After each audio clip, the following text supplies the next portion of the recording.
Edward Morgan was no stranger to luxury. A successful finance executive, his life was defined by his sharp suits, expensive watches, and, most notably, his first-class flights. This route from Dallas to Washington, D.C. had become almost a ritual for him, a daily reminder of his accomplishments. He was accustomed to the exclusive perks that came with first class: priority boarding, champagne, and the whispered conversations of fellow professionals who, like him, had made it to the top. To Edward, air travel was predictable, routine, a well-oiled machine that catered to people like him. This particular flight, however, was different. Edward strode through the terminal at Dallas-Fort Worth International Airport, carrying himself with the confident air of a man who had mastered his world. His designer carry-on rolled behind him effortlessly as he made his way toward the gate. He was running late, but that didn't bother him. First class would still be there waiting, as it always was. As he approached the boarding area, a fleeting thought passed through his mind. I wonder what kind of person I'll be sitting next to today. He didn't expect to be greeted by the sight of a woman sitting in his assigned seat. As Edward stepped onto the plane, his eyes immediately landed on her. A woman around his age sat in seat 2B, a place he knew belonged to him. She was dressed in a sharp black suit, her dark curly hair pulled back neatly. Her laptop was open, and she was absorbed in something on the screen, barely noticing him approach. But her presence, to Edward, was a subtle disruption. This wasn't the type of person he was used to seeing in first class. She didn't belong here. There was an air of nonchalance about her, a quiet confidence that irked Edward. The way she sat with such ease in the seat, the way she didn't even bother to look up when he arrived, it all rubbed him the wrong way. Without missing a beat, he moved forward, his steps purposefully loud on the cabin floor. He approached her row, his jaw tight. He set down his carry-on with more force than necessary, as if his frustration had already begun to bubble over. He wasn't about to sit next to this woman. He had spent years earning the right to enjoy this seat, and now she was here, occupying what was clearly his. The woman didn't react to his arrival. She simply continued typing, her fingers moving quickly over the keyboard. Edward's annoyance deepened. This was not how it was supposed to be. First class was supposed to be an exclusive space, his space, and here she was, ruining it. He cleared his throat loudly, a tactic he often used to make people aware of his presence. But still, she didn't look up. His patience, already thin, snapped. He wasn't the type of man who would let something like this slide. "Excuse me," he said, his voice deliberate, sharp. "Are you sure this is your seat?" The woman didn't even flinch. She continued typing as if he wasn't there. It irritated him further. He repeated himself, louder this time, his tone bordering on condescending. "This is my seat. Are you sure you're in the right place?" Finally, the woman looked up. Her dark eyes met his, but there was no sign of confusion or apology, just a calm, measured look. She paused for a moment, as if considering him, before answering flatly, "Yes, I'm sure. This is my seat." Edward's jaw tightened. He wasn't one to back down so easily.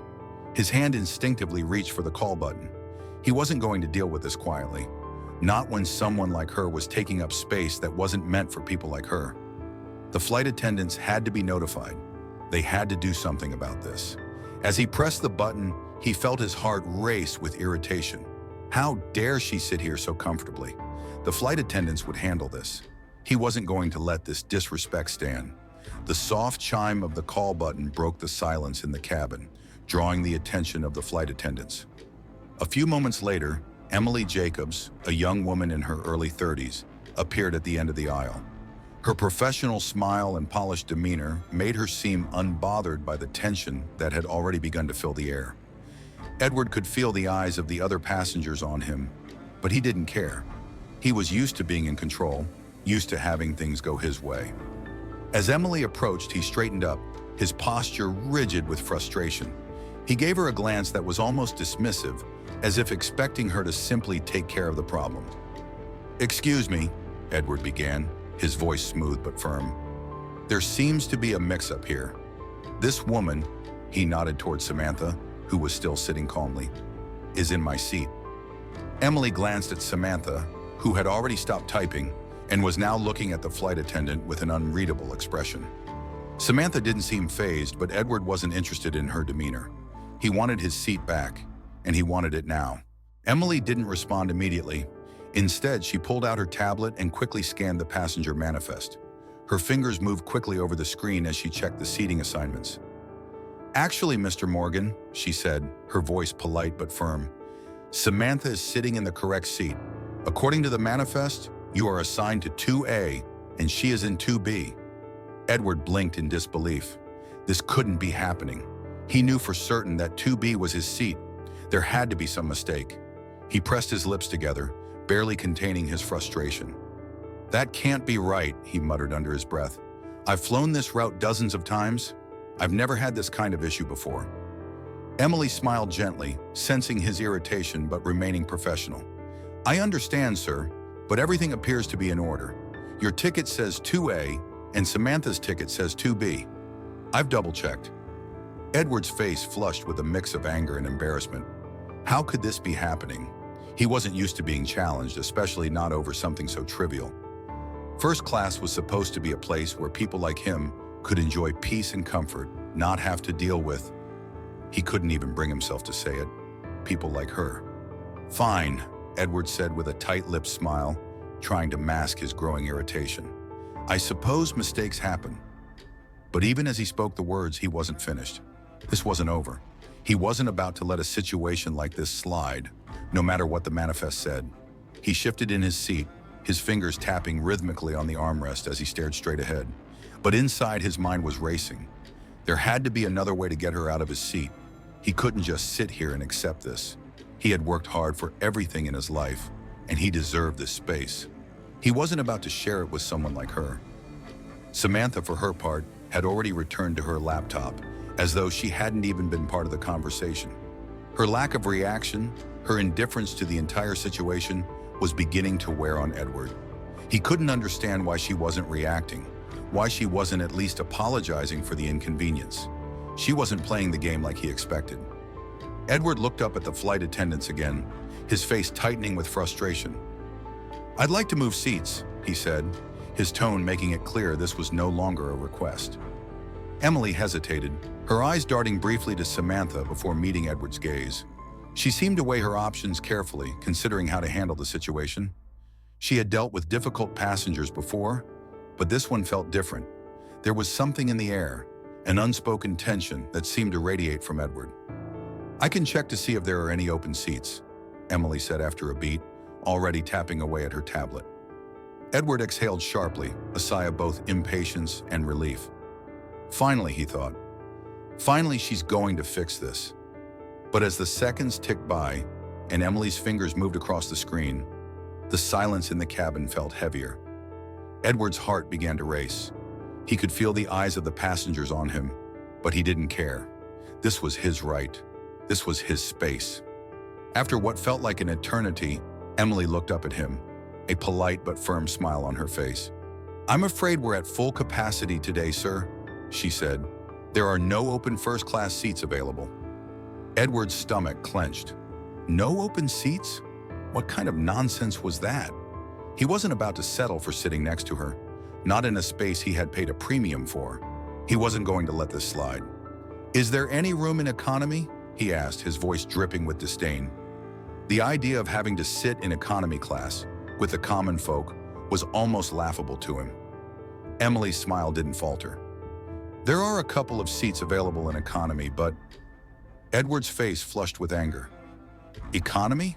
The very thought made him feel sick. "That won't work. I'm not sitting in economy," he snapped. He glanced around the cabin as though he expected someone else to intervene. "Then I guess I'll have no choice but to remain here," he muttered, his voice harsh. But inside he was seething. Samantha had no idea how much she had just ruined his experience, and he wasn't about to let her off the hook so easily. Edward leaned back in his seat, arms crossed tightly over his chest, his fingers tapping incessantly against the armrest. The cabin was eerily quiet now, the hum of the plane's engines barely cutting through the tension that hung thick in the air. His thoughts raced, each one more frustrated than the last. How could this be happening? This wasn't supposed to happen. He had every right to enjoy this flight, to have his space. But now here he was, stuck next to someone who clearly didn't belong in his world. The minutes dragged on, the situation gnawing at him like a slow, insistent itch he couldn't scratch.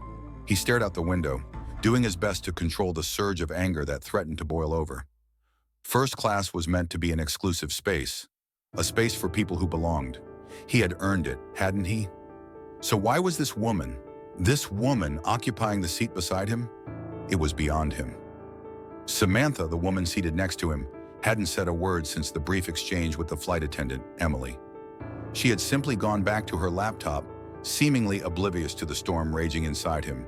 Her indifference was infuriating. Didn't she realize the kind of privilege it took to be in first class? Didn't she know the rules? Edward's thoughts became more clouded by irritation as he watched her, her fingers effortlessly tapping away on the keys. She wasn't even acknowledging him, as if she didn't care at all about the discomfort she had caused. How could she be so calm, so detached, while he was clearly struggling to contain his frustration? It was then that he decided he wouldn't let it go. No, he wasn't the kind of person who simply accepted things when they weren't right. Not now, not ever. He pressed the call button again, the chime ringing out through the otherwise silent cabin. Emily, the flight attendant, appeared almost immediately, but her demeanor was different this time. She wasn't as eager to come over. Her eyes were cautious, wary even. "Yes, Mr. Morgan?" Emily asked, her voice polite but neutral. "Is everything all right?" Edward straightened in his seat, his voice crisp and cutting as he addressed her. "I need you to find me another seat. Now." Emily blinked, clearly taken aback by his tone. She'd dealt with difficult passengers before, but something about Edward's sharp delivery made this moment feel different. "I'm sorry, sir," she said slowly, "but as I mentioned earlier, there are no available seats in first class. The flight is at full capacity." "I don't care about the capacity," Edward snapped, not even trying to hide the growing anger in his voice. "This woman," he gestured towards Samantha, still seated next to him, "is making me uncomfortable. She doesn't belong here, and I'm not sitting next to her. You need to do something about this." Emily's gaze flickered to Samantha, who had now closed her laptop and was staring at the screen with a disinterested expression, completely unfazed by the scene unfolding. It was as if nothing bothered her, and that, more than anything, pushed Edward to his breaking point. "I'm afraid I can't ask her to move," Emily said, trying to maintain her professional composure. "She is in her assigned seat, and there are no other seats available in first class." Edward's jaw tightened, his fingers digging into the armrest. This was absurd. How dare she be so obstinate? How dare she act as if she had a right to be in this seat, next to him, in first class? It was infuriating. "This is unacceptable," Edward muttered under his breath, though loud enough for Emily to hear. "I paid for this seat. This is my space. She's invading it, and I won't sit next to her." Emily's face remained neutral, but there was a flicker of something behind her eyes. It wasn't sympathy. He didn't expect that. But there was a quiet determination in her that made him feel like she wasn't going to back down easily. And that, in turn, made him even more stubborn. "I understand you're uncomfortable, Mr. Morgan," Emily said, her tone soft but firm. "But I cannot ask her to leave her seat, especially when she has a valid ticket for it. If you'd like, I can help you move to economy, but I cannot ask a passenger to move for no reason." Edward felt his world tilt at the suggestion. Economy? His face flushed with disgust. The very thought of sitting in economy class, among the common passengers, made his skin crawl. No, that wasn't an option. It was unthinkable. "No, I'm not moving to economy," he said, the words almost coming out as a sneer. "I'm not going to sit among those people. I paid for first class, and I'll be staying in first class. She's the one who needs to move." Emily's posture didn't change, but Edward could see the strain beginning to show in her expression. "Sir," she said evenly, "if you're not comfortable, I would have to ask you to remain in your seat, or we may have to take further steps. If you continue to disrupt the flight, I'll have to involve the captain." The implication was clear. Edward's blood boiled. Involve the captain? They were threatening to remove him from the flight. Him! He wasn't the one causing the disruption. He wasn't the one who didn't belong. "No," Edward said, his voice barely above a growl. "You can't be serious. You'll regret this." He leaned back in his seat, arms folded tightly over his chest, but his mind raced. This wasn't over. It couldn't be. He would make sure of it. Edward sat in his seat, his fingers still clenched tightly around the armrests. His frustration was palpable, and the room seemed to grow heavier with each passing moment. The other passengers, who had been pretending not to watch, now openly stared. Edward could feel the eyes of the cabin on him, and it only added fuel to his anger. His thoughts raced. This wasn't supposed to happen. "I am in first class. This is my seat. I shouldn't have to deal with this." Emily stood beside him, still calm, but her patience seemed to be thinning. She'd done everything she could to accommodate him. She tried to reason with him, to calm him down. But Edward wasn't the kind of man who took no for an answer. The more she denied him, the angrier he became. "I'm done with this," Edward muttered, glaring at Samantha. "You're going to regret this." Emily opened her mouth to respond, but before she could say anything, the silence in the cabin deepened. All of a sudden, the air seemed to thicken, as if something monumental was about to happen. Edward didn't notice at first, his mind still fixated on his seat in his imagined grievance. But then, without warning, Samantha moved. She reached into the pocket of her blazer, pulling out a sleek leather wallet. She flipped it open with a slow, deliberate motion. Edward's eyes followed the movement, still expecting some trivial act. But when she revealed what was inside, everything changed. A gold badge gleamed under the harsh cabin lights, a badge unmistakably marked with the emblem of the Federal Bureau of Investigation. The room seemed to fall away. Edward's heartbeat slowed as his mind tried to process what he was seeing. No way. He blinked, but the badge remained. Samantha, cool and composed, held it up for him to see. She didn't say a word, but her calm gaze met his, as if daring him to challenge her further. "Do you want to file an official complaint, Mr. Morgan?" she asked, her voice smooth, almost like she was asking about the weather. Edward froze. His mouth went dry. He couldn't breathe. This was insane. The woman he had been harassing, insisting wasn't supposed to be there, was an FBI agent. He had been pushing to remove a federal law enforcement officer from her seat, all while imagining himself as the victim. The world spun as his brain struggled to process the reality of the situation. Samantha didn't smirk. She didn't make a scene. She just held the badge in the air, her expression impassive. It was as though she had anticipated this moment, as if she knew exactly how this would play out and was perfectly calm under the pressure. Edward's pulse hammered in his ears, his face flushed with a mixture of anger, embarrassment, and panic. What had he done? How had he not seen it? The signs were all there, her quiet confidence, her unflinching calmness. He had assumed she was just another entitled passenger, but now the truth was staring him in the face. Edward stammered, struggling to find words, his voice suddenly weak. Samantha didn't rush him. She just waited. Her hands held the badge steady, not in a threatening way, but in a way that made it clear there was no escaping the situation now. The realization hit him with full force. His desire to assert his authority over the situation, to have control, had led him to target someone he had no business challenging, a federal agent, someone who could make his life a living nightmare with a single word. The silence that followed was heavy, suffocating. The entire cabin had gone still.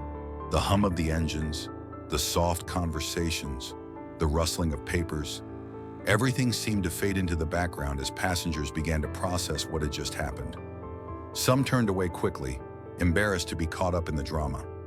Others glanced between Edward and Samantha, the weight of the moment hanging over them. Samantha's calm demeanor never wavered. She wasn't smug. She wasn't gloating. She simply waited, her gaze fixed on Edward, giving him a moment to come to terms with the situation. Finally, Edward cleared his throat. The words came out in a rasp, as if they were physically painful to say. "I didn't know. I had no idea." The admission felt like a failure. He wasn't used to being caught off guard, and certainly not by someone like her. Samantha nodded, her expression softening ever so slightly. "I understand, Mr. Morgan. I'm sure this was a misunderstanding, but I think it's best we leave it at that, don't you? Edward didn't answer right away. He couldn't. His mind was still reeling, still trying to come to terms with the fact that the person he had tried to have removed wasn't just another passenger. She was someone who could ruin his reputation with a single word. After a long, uncomfortable pause, Edward finally nodded stiffly. "Yes, of course," he muttered, trying to regain some semblance of dignity. But it was too late. The damage was done. The power he had thought he wielded was gone. He had tried to wield his status, his privilege, as a shield, but it had backfired spectacularly. As Samantha tucked her badge back into her jacket, she turned back to her seat, resuming her earlier calm. Edward couldn't help but feel his body go rigid, the weight of the moment still pressed down on him, his face burning with humiliation. The flight attendant, Emily, stood silently nearby, watching as the realization slowly sunk in. She had witnessed the entire exchange, had seen Edward try and fail to assert control over a situation that he had no right to dictate. The rest of the cabin, too, had become aware of the turn of events. Some passengers whispered to each other, their heads shaking in disbelief at what they had just witnessed. Edward could feel their eyes on him, their judgment palpable, and it made him feel smaller than he ever had before. But Samantha, for her part, didn't flinch. She didn't seem to care about the stares, the whispers, or the judgment. She had been the one in control all along, and Edward had just learned, in the most humiliating way possible, that he was not as untouchable as he thought. Edward's mind raced as the plane touched down in Washington, D.C. The finality of the descent only seemed to magnify his growing sense of panic. His hands trembled as he quickly gathered his belongings, his movements jerky and rushed. The quiet hum of the plane was now drowned by the weight of his shame. He could barely keep his thoughts together as he filed out of the aircraft, his shoulders stiff with frustration. There was no escape from what had just transpired. His entire image had been shattered, and nothing could undo it. As soon as he stepped into the terminal at Reagan National Airport, he tried to shake off the discomfort, but it was impossible. The air felt heavier now, as if everyone around him could see what had just unfolded on the flight.